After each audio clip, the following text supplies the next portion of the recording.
Pernah nggak sih ngerasa udah lari kenceng banget, tapi kok kayaknya hidup malah makin berat aja?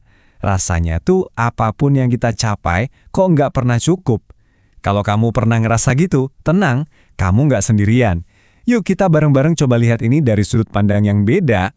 Oke, coba deh kita jujur sama diri sendiri. Pas hidup lagi berat-beratnya, apa sih yang biasanya kita lakuin? Langsung nyerah atau kita coba lawan? Jawaban kamu buat pertanyaan ini, nah, itu titik awalnya. Itu kuncinya buat ngerti di mana posisi kita sekarang. Nah, disinilah letak anehnya, ya kan? Dorongan buat jadi lebih baik yang harusnya jadi kekuatan kita, malah jadi sumber rasa gak pernah puas. Akhirnya, kita kayak kejebak di roda hamster, ngejar sesuatu yang kayaknya gak akan pernah bisa kita gapai. Oke, kita mulai dari jebakan pertama yang paling sering bikin kita kesandung, jebakan suatu hari nanti.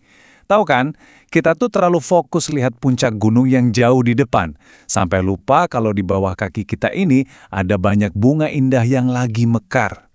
Coba kita bandingin. Di satu sisi ada puncak masa depan.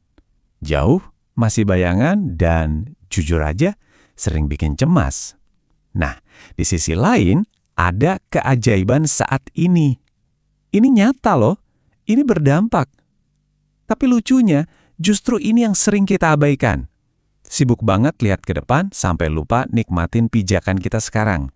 Dan ternyata ini ada penjelasan ilmiahnya loh.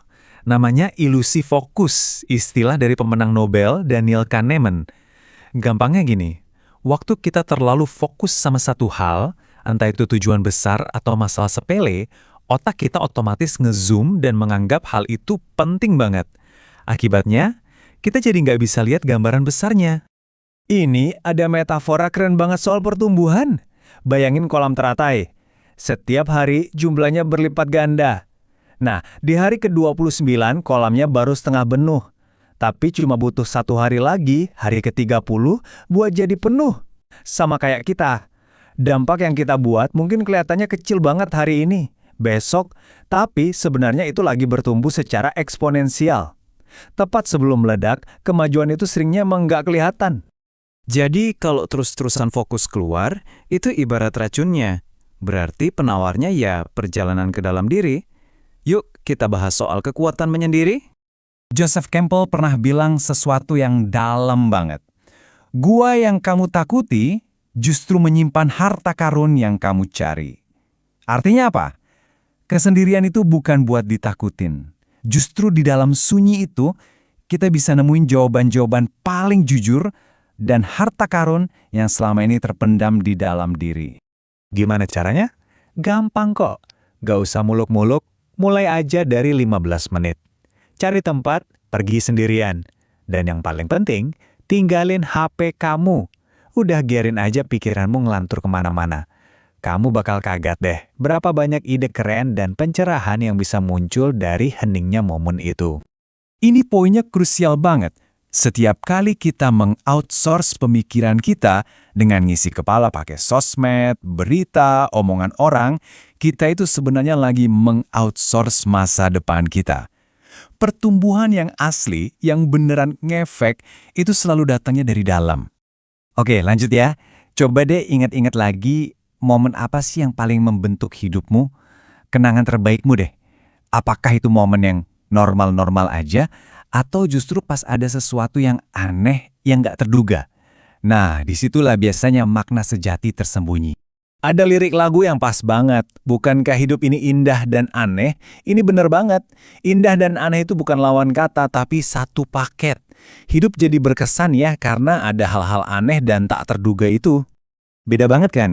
Jalan yang normal itu aman, nyaman, tapi ya gitu-gitu aja, gampang dilupain. Kalau jalan yang aneh, emang nggak pasti bikin nggak nyaman. Tapi justru di situ kita bikin jejak baru, bikin kenangan yang nempel seumur hidup. Disitulah kita benar-benar tumbuh. Coba kita belajar dari alam deh. Kaktus, dia bisa subur di gurun yang keras. Pohon palem, dia lentur pas kena badai. Kenapa? Karena mereka ada di lingkungan yang tepat buat mereka. Nah, kita manusia, kita ini aneh. Kita satu-satunya makhluk yang bisa maksa diri buat bertahan di lingkungan yang pelan-pelan malah ngerusak kita. Jadi ingat ya, kuat itu bukan soal bisa bertahan di mana aja, tapi soal pinter milih lingkungan di mana kita bisa benar-benar tumbuh dan mekar. Nah, sekarang kita sampai ke intinya. Apa yang kita lakuin pas kita bener-bener udah di ujung tanduk? Yuk kita ngobrolin soal kekuatan untuk tetap berdiri tegak. Coba bayangin kamu lagi nge-gym, repetisi terakhir, otot rasanya kebakar, napas udah ngos-ngosan, dan seisi badan tuh teriak, udah cukup.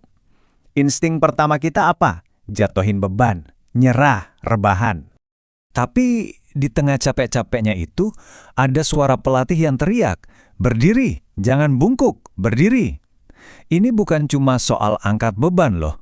Ini metafora soal gimana kita menjaga harga diri dan kekuatan kita pas lagi diuji sama hidup. Dan ini pelajarannya. Semua orang pasti ngalamin kesulitan, kan? Yang bikin beda itu gimana kita menghadapinya. Apakah kita ambruk di bawah tekanan? Atau kita tetap berdiri walau nafas satu-satu buat nunjukin kalau kita lebih kuat dari masalah yang ada? Dari semua obrolan kita, semuanya ngerucut ke satu pilihan terakhir. Dan ini pilihan yang paling menentukan, yaitu pilihan untuk jadi pahlawan di cerita hidup kita sendiri. Pada dasarnya, hidup itu nawarin kita dua jalan. Jalan pertama, jadi korban, nyalahin keadaan, nunggu orang lain nolongin. Jalan kedua, jadi pahlawan, ambil tanggung jawab, bikin perubahan, dan sadar kalau kita tuh punya kekuatan. Ada cerita keren banget soal ini. Seorang mentor bilang ke muridnya, "Kamu tuh sebenarnya bisa capai target itu kalau aja ada yang nodongin pistol ke kepalamu." Si murid, tanpa mikir panjang, langsung jawab, "Kalau gitu, suruh seseorang ambil pistol." Keren kan? Intinya, jangan nunggu keadaan maksa kamu buat jadi hebat. Ciptain sendiri rasa gentingnya.